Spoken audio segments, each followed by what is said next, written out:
Hey, welcome back guys. So today on this video, we are talking about Wells Fargo, and more specifically, I'm going to quickly answer a question I keep getting a lot on my other video, and that is, how do you wire transfer money from your Wells Fargo account? So let's go ahead and talk about this. First off guys, a real quick video, not too many steps involved, so be sure to stick around to the end of the video. But why would you want to wire transfer funds from your Wells Fargo account anyways? Well, that's pretty easy. If you're running an online business like I am, you know that sometimes your vendors will not send out your products until they receive a wire transfer payment, not credit cards. Whatever the case is, it's a pretty easy process. It's handled here in your Wells Fargo account. It's this red, white, and yellow one here on the top left. Check my video description. I'll try to leave the written instructions there as well, but I'm going to go ahead and open up my Wells Fargo app now. Okay guys, I went ahead and opened my Wells Fargo app. This is the home screen. Now here on the home screen, if you want to wire transfer money from your Wells Fargo to someone else, you need to click on this pay and transfer button here on the bottom center. Looks like a little dollar sign. Okay, once you click there, you will see these four options, but before we go any further, I want to let you know that usually you can go into a branch and schedule a wire transfer, but if you do it through the app like what I'm doing, it's just going to be a lot more convenient for you. So what you want to do is click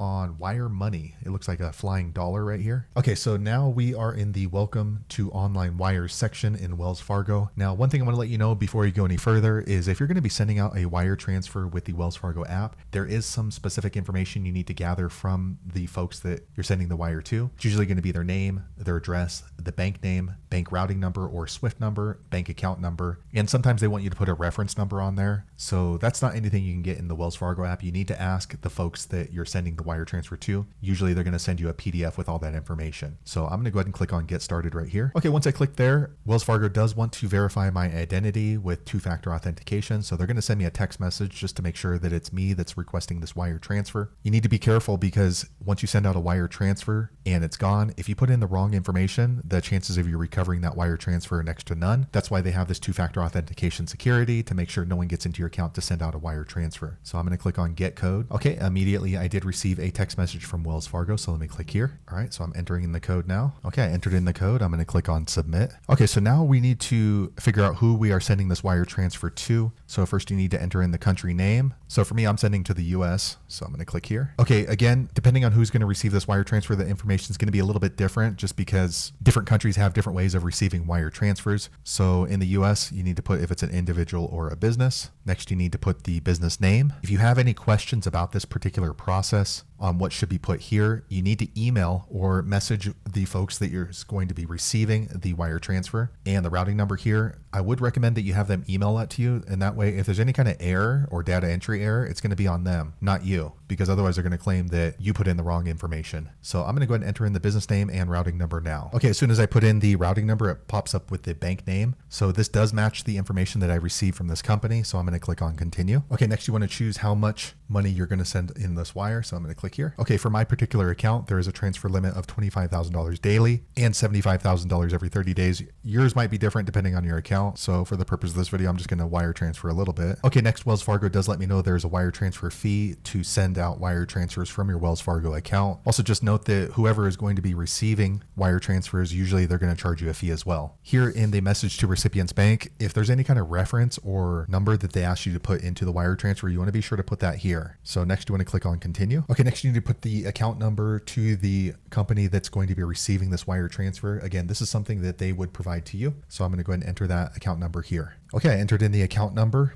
I'm going to click on continue. Okay, once again, Wells Fargo is going to ask for a lot of different information. This is something you're going to receive from your client. So you want to go ahead and put in their address, city, country, state, and zip code. Now you can go ahead and put a nickname, and that way you can kind of reference to this particular recipient in the future. That's optional. So I'm going to enter this information in off screen. Okay, I entered in the required information. I'm going to click on continue. Okay, next you get this review screen. So you can go ahead and read through this. Just make sure all the information matches up correctly. Because again, if you put one digit incorrectly on the account number, it's possible you're going to wire transfer money to someone else. If all of it looks good, go ahead and click on add recipient. Okay, once again, Wells Fargo sends another confirmation code to my cell phone. So I'm going to enter that in after clicking on get code. Okay, next you get the review screen. So it lets you know the cutoff time. So I'm actually recording this on the 8th of July, but it's letting me know it's going to be sent out tomorrow because the cutoff time was 2 p.m. today. So I've already missed that cutoff. They're saying it should be delivered the same day, July 9th. However, just note that every bank has a cutoff time to send out, like you can see right here, but they also have a cutoff time to receive. So Wells Fargo will send this out on the 9th, which is tomorrow, and it should be delivered by tomorrow. But if it's delivered after the cutoff time for the receiving bank, it won't be applied until the 10th. But usually, in my experience, it usually just goes through the same day. So if all that looks good to you and you'd still like to go ahead and wire this money out from your Wells Fargo account, click on Send Wire. I'm not going to do that because I actually don't need to wire this company any money, and I'm going to try to avoid having those fees add up. So there you have it, guys. If you're wondering how to wire transfer money from your Wells Fargo account, that is the easiest way I know how to do it. If you know an easier way, be sure to leave a comment below. Let the rest of us know how you did it. Hopefully you found that video useful. If so, click thumbs up or maybe consider subscribing to my channel, and I hope to see you on the next video. Thanks again for watching.